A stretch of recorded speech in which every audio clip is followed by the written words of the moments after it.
కేంద్ర ప్రభుత్వం అయితే డిజిటల్ లైబ్రరీ యాప్ అయితే తీసుకొచ్చిందండి. పోటీ పరీక్షలు ప్రిపేర్ అయ్యే వాళ్ళకైతే ఈ యాప్ అయితే ఒక వరం.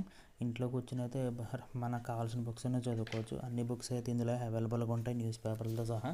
ఈ యాప్లో ఏమన్నాయో తెలుసుకుందాం. ఫస్ట్ ఈ యాప్ ఓపెన్ చేస్తే మనకి ఎలా అయితే ఇంటర్ఫేస్ ఓపెన్ అవుతుందండి.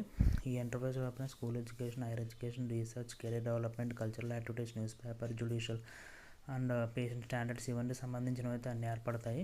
ఇందులో స్కూల్ ఎడ్యుకేషన్ క్లిక్ చేస్తే వివిధ రాష్ట్రాలకు సంబంధించిన బోర్డులు, వాటికి సంబంధించిన సిలబస్కి సంబంధించినవి అయితే మన టెక్స్ట్ బుక్స్ అయితే ఉంటాయి, అన్ని రాష్ట్రాలకు సంబంధించినవి. అలాగే ఇంకా హైయర్ ఎడ్యుకేషన్ మీద క్లిక్ చేస్తే సబ్జెక్టులు, అందులో ఉన్న వాటికి సంబంధించిన సబ్జెక్ట్ బుక్స్ అయితే ఇందులో అంటూ ఉంటాయండి.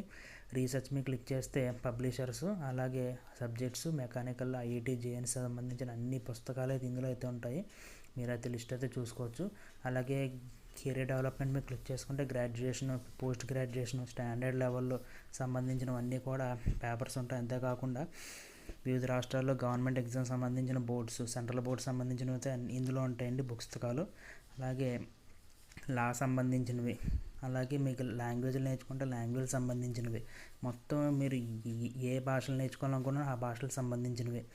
అలాగే న్యూస్ పేపర్ సంబంధించినవి, Indian news papers, foreign news papers ఉంటాయి. అలాగే జ్యుడిషియల్ రిసోర్సెస్, ఎవరైతే లా చదువుతున్నారో వాటికి సంబంధించిన బుక్స్ అయితే ఇందులో ఉన్నాయి. అలాగే పేషెంట్ స్టాండర్డ్స్లో ఇష్యూర్ అథారిటీస్, సిపిసి, మొత్తం అంటే ఇంకా చెప్పాలంటే మీకు కావాల్సిన పుస్తకాలన్నీ కూడా యాప్లో అయితే ఉంటాయి. మీరు ఒక లైబ్రరీకి వెళ్తే కావాల్సిన బుక్స్ అన్నీ ఎలా ఉంటాయి, ఇందులో అయితే అన్నీ ఉంటాయి. ఇందులో మీరు లాగిన్ మీద క్లిక్ చేస్తే ఈమెయిల్ పాస్వర్డ్తో లాగిన్ అవ్వాలి.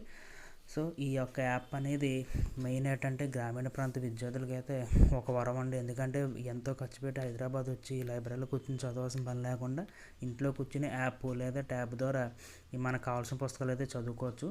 కేంద్ర ప్రభుత్వం అయితే యాప్ అయితే లాంచ్ చేసింది. ప్రతి ఒక్కరు కూడా యాప్ అయితే చూడండి. నాకైతే బాగా నచ్చింది. నాకైతే బుక్స్ దొరుకుతాయి. ఇంకా కొన్ని విషయాలు కూడా అప్డేట్ చేస్తూ ఉన్నారు. Thank you.